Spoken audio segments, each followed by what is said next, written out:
Hello! My name is Callista, and welcome back to the Shapeshifting Detective. In the last episode, we returned to our room, ready to begin another round of shapeshifting into everyone. However, we were also told not to confirm the existence of travellers. To be honest, I think that is going to be very hard, considering the tarot readers already know they exist, but I mean, I guess if we can try and say, oh no, they don't actually exist, blah, blah, blah, I guess we can try giving that a go. Now then, let's start with Chief Dupont. Hi, I'm Chief Dupont. Okie doke. Real ground called Sakara. Did you get a call from my doctor? Your doctor did call. Did you tell her I was being compliant? I said you were taking the pills. Oh.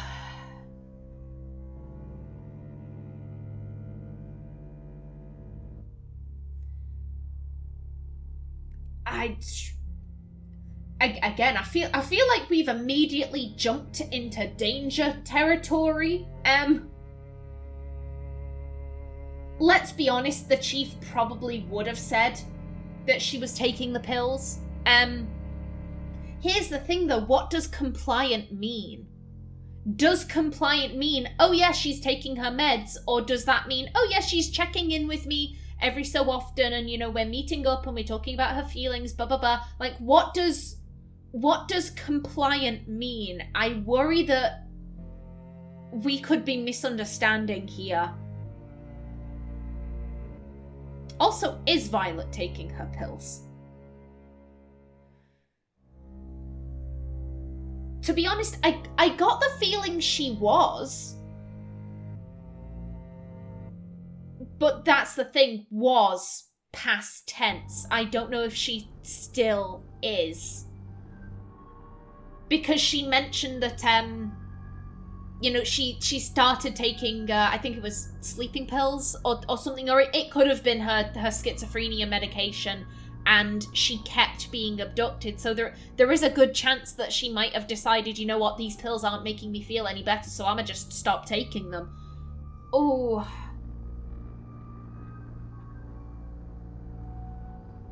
I'm more drawn to the top one for some reason. I don't know why, but this is the one I'm drawn to. Thank you, Claude. I won't forget that. You said you saw other heads when you were taken. Oh, shit. I did say before I regretted not getting more information about the abductions. Oh, now we have our opportunity and we've just buttered her up, so go on. Yes. Other girls, younger than me. Nobody I recognised. They all had red hair. Do you think this place is nearby? Oh.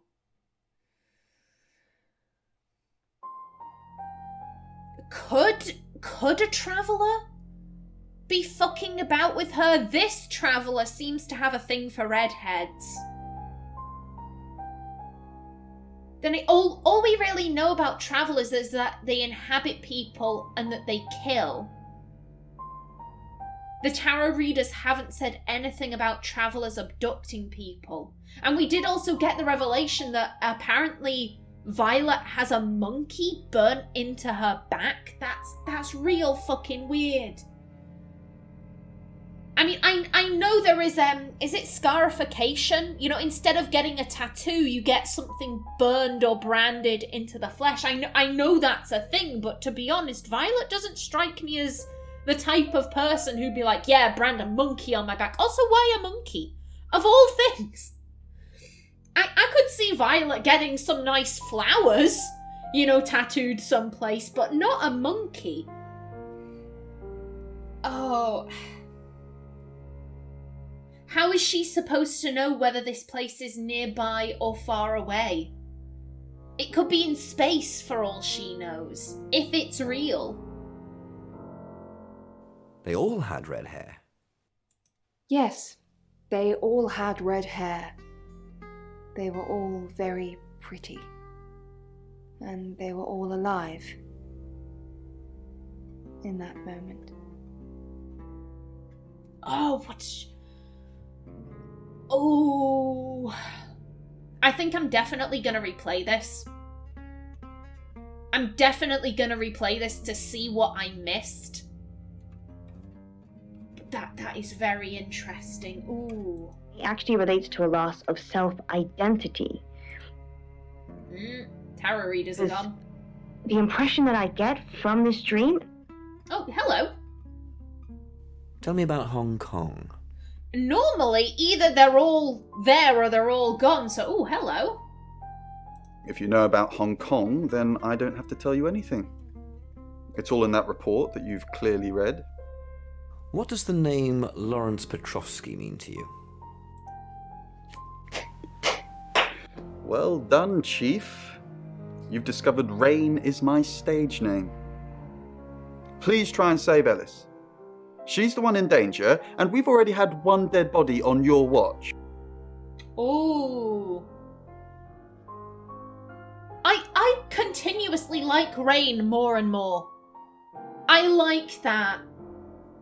To be fair, all of the tarot readers have kind of stuck up for themselves, but I really like Rain saying, listen, you need to be focusing on Ellis. She's the important one here. She's the one in danger. Focus on her. Much approval.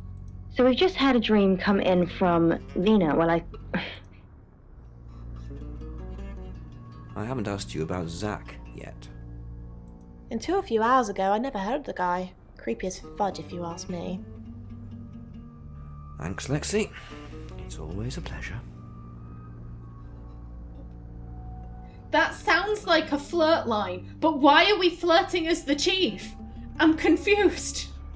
I mean, I always want more opportunities to flirt with Lexi, but not like this. Anything for you, Chief? I don't know what to make of that interaction. I mean, it's good to know that Lexi agrees with Rain and me and myself, that, you know, she thinks that Zach is creepy as fuck. But, why flirt with Lexi as the chief? Maybe I'm reading too much into that. It's just that knowing that Sam has been flirting with Lexi, that just seemed odd to me. So I think perhaps she's experiencing Okay, nothing with you. That's always a good sign. that happens in each aspect of her. Chief DuPont. Grave news indeed. Will Ellis be safe with you here? No. She wants me to keep broadcasting, which means I'll be booth-bound for most of the night. She'd be safer at home, with someone protecting her. Can't I get someone else to handle the radio? I mean, can I just point out it would probably be safest for Ellis to be in the booth? Because that way if someone tries to kill her, not only will Poe be there, but they'll be broadcasting.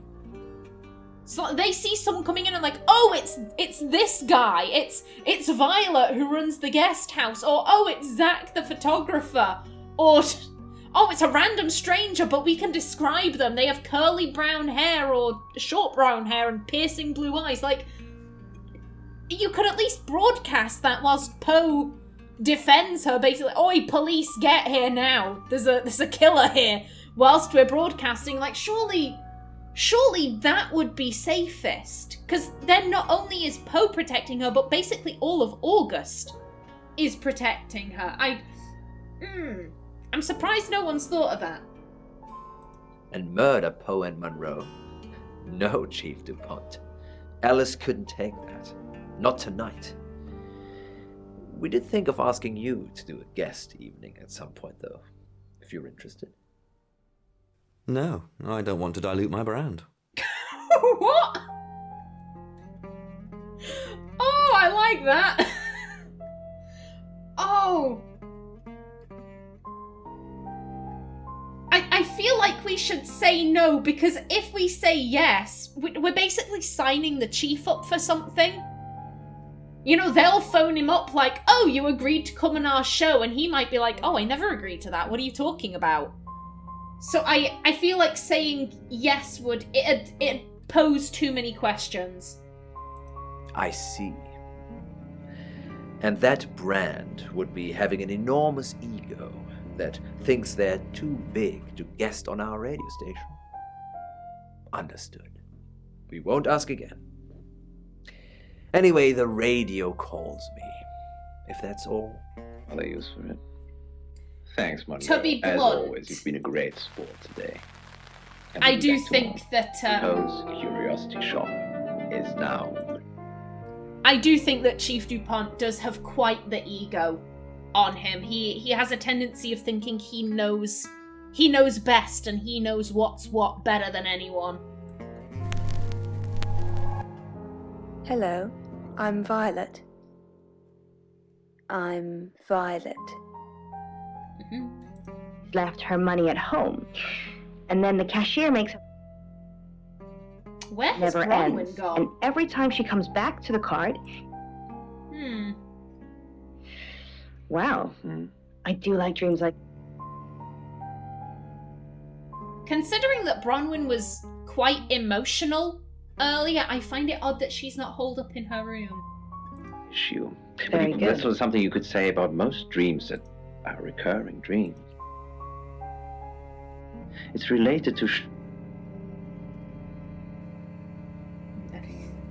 Again, the less I have to do with Zach, the happier I feel. The man creeps me out. Violet, I'm actually a bit tied up at the moment. Well, in danger, actually. Okay. Yeah, they did know each other. She delivered the radio to the guest house. I was going to say it's interesting that they know each other, but no, that's already been covered. to Deputy Dreamant. And I might be out of a job. Oh, we need you, Ellis. Well, so what I can tell you is shopping... Hi, I'm Bronwyn.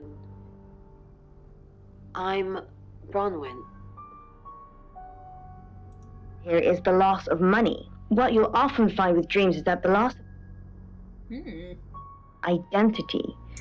So Poe was very close with what he was saying. What can we do to help Ellis? I would have thought that we'd have the opportunity to speak to Violet as Bronwyn and talk about her back, but I guess not. I hope we can bring that up as Sam, at the very least. Haven't we done enough? Not many people get to know when they're going to die, let alone get the chance to avoid it. We've given Ellis a huge advantage. So what should we do? Do you really think she's got a chance? Here's the thing, what should we do? At this stage, all they can do is wait. Clearly, they've tried to be more active in the past with Hong Kong and Victoria... Was it Victoria Cheng? It was something along those lines. But they tried to get involved with Victoria, and it ended up with her on a roof jumping off and Rain, grabbing onto her, risking falling off the ledge himself. So I find it understandable that as a group they'd be like, we have to take a step back. Because getting too far involved, it puts us in physical danger, and it can also put us in legal danger. Him being arrested in Hong Kong, and then, their issues with Chief DuPont thinking that, oh, well, they have to be guilty because they predicted it. So I don't think we're going to get any real information from the top one. Maybe Sam's her lucky charm. Anything short of an apocalypse would be considered a victory at this point. That is fair. That's the one difference. We're here to tilt the scales a wee bit. Hopefully in Ellis's favour. Perhaps? Bron, I thought about the whole restraining thing. And it's really hard to ask someone if they mind you tying them up for a while. I did a thing for Sam anyway. It might have helped. What are you doing now? I don't know. I don't want to lie about my alibi again, though. What should I do? Log into Tarotasm. Ooh.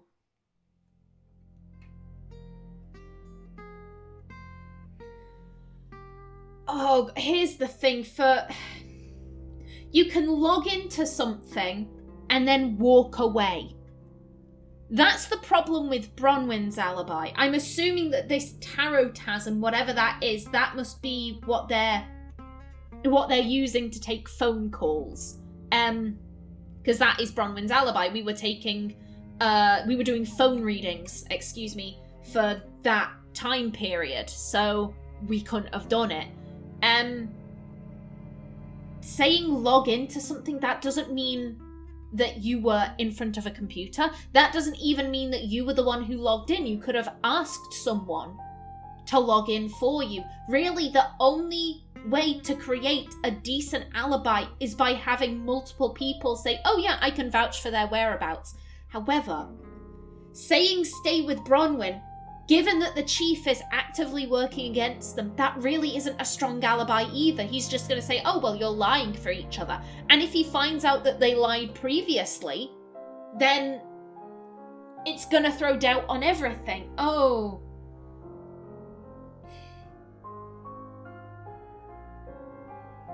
Neither is good. Neither is solid considering their past behaviour. Oh, crap.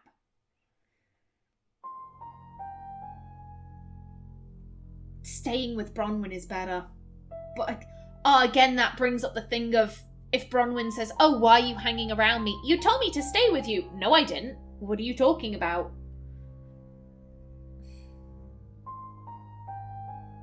I feel like we'd be doing her a disservice if we just told her to log into something, so...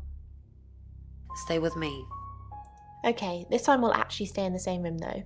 And maybe we should try and hang out with Rain and Violet, too. Group alibi. You're the best. Oh, that was cute. And yeah, a group alibi would be best. That would absolutely be best, especially if you're bringing in Violet.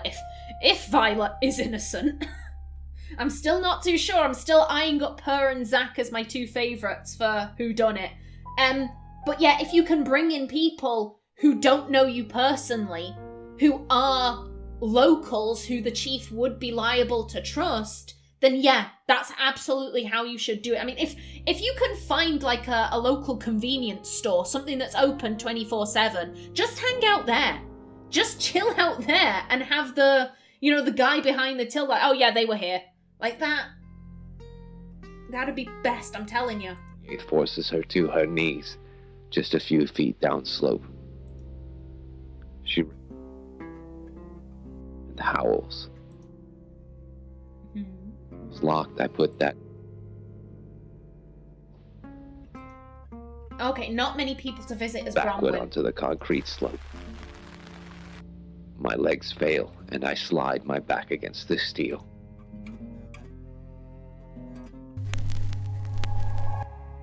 Hello, I'm Rain.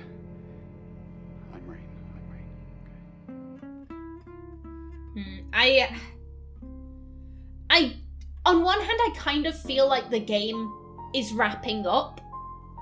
I'm not talking like imminently, but, it's getting closer to the time when it's do or die for Ellis. And I think once that's happened, because we have been told anyone who tries to intervene in Ellis's death is going to be, cursed or doomed, or they're going to be in trouble.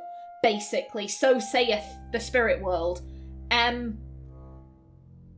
So I think, once we sort out what's going on with Ellis, I think from there, things are gonna ramp up very quickly. So I am wondering if we're gonna be able to move on to the next chapter in this episode. Maybe I only have 10 minutes left, so Not, or does not want to face the world. I'm quite excited though. Excited and nervous. Why do you think the killer's chosen Ellis? Because she sees her as a threat. Or he.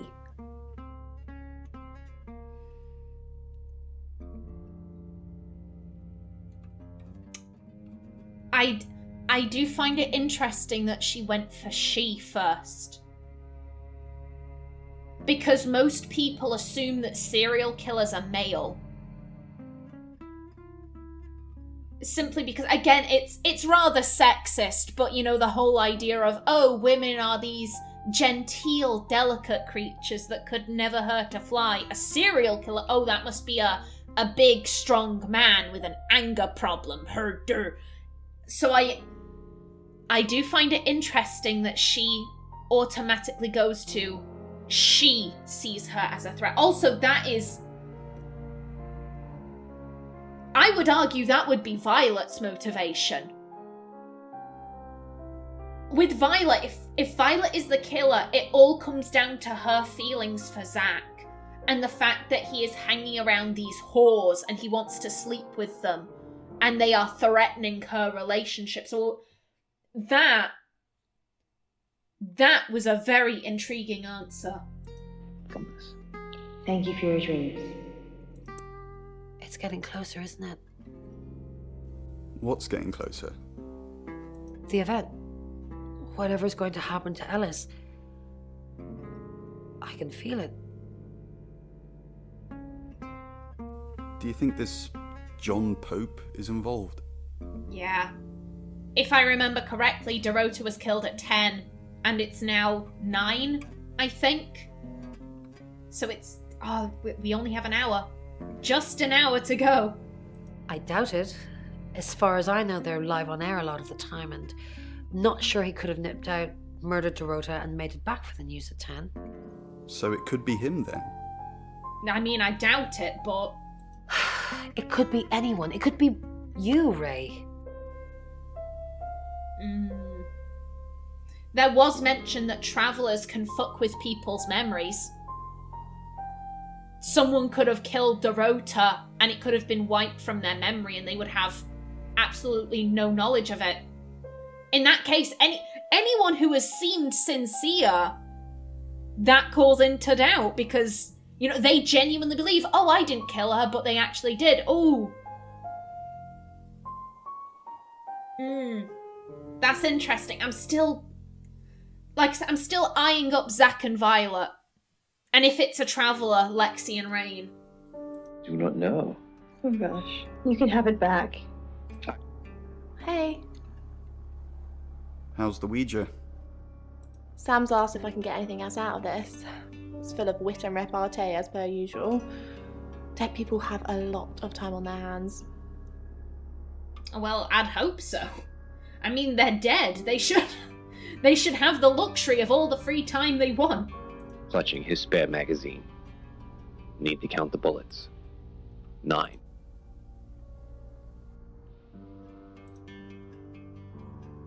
For me. Oh, he might have something with Reload. Poe. Rain, what an unexpected pleasure. Maybe you could help me with something. No. Sure. When you were here yesterday, you don't recall seeing a small green velvet pouch anywhere, do you? No. I mean, we have no way of knowing whether Rain saw it or not, but I feel like not giving an answer would be really weird. Well, keep your eyes peeled. The pouch contains Augustan gold coins, believed to have been part of Mary August's original hoard. Oh, sorry, you don't know the town's origin story, do you? Suffice to say, if you see them, please return them to me. They're in the pouch for a reason. If anyone comes into contact with them, bad things happen. I have to be on air in a minute. Another time, maybe. Bullets can't stop her. I'll eat the knife. Oh, that Months was interesting. ago, the eggheads on Smoke Break told Jimmy that the Emma project had failed. Gene pattern was unstable. Now we know where the gold coins came from. They were Poe's. Oh. Oh. So they were stolen from someone else to be placed at the crime scene. Oh. And proper gold coins as well. Coins with a history. Coins that apparently have a curse attached to them. Ooh.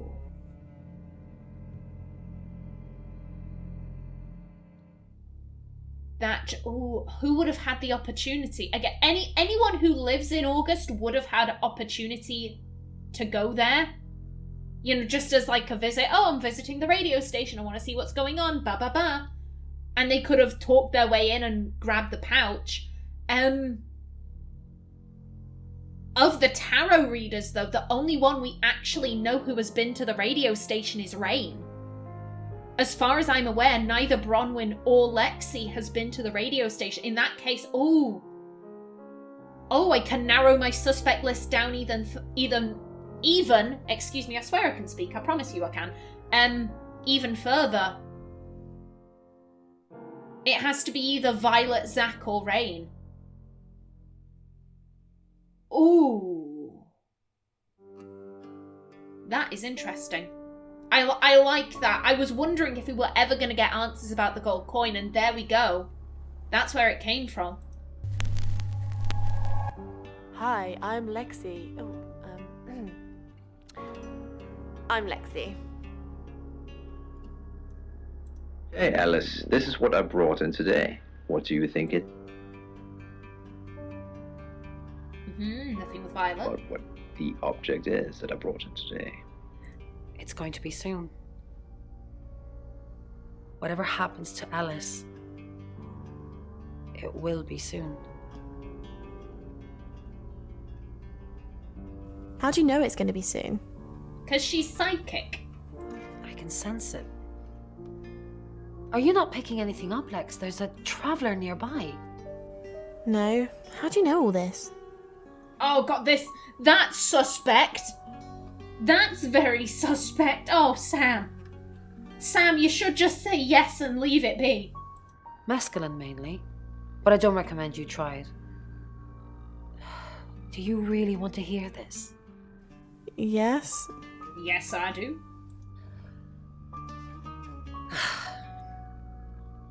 At uni, I read a book by Aldous Huxley called The Doors of Perception. He takes mescaline and basically trips his balls off. And the party girl I used to be thought, yay. My experience wasn't anything like his, though. People looked like tiny rainbow outlines. And I would notice that some of them would just appear from nowhere. Those ones, the ones from nowhere, I think they're the travelers. They kind of merge into one person and suddenly there's only one outline. That's what I see. But you, no drugs for you, young lady. Tea and nothing else, alright? Oh, what do you mean no drugs? Boo! I'm kidding. I do not take drugs. The closest I have ever come to that is I take CBD oil gummies just to stop my anxiety. I don't have diagnosed anxiety. I'm just a very anxious person, and those gummies kind of take the edge off. The name Aldous Huxley. Was there an Aldous in Dr. Decker? The professor who was on the board of trustees for the surgery.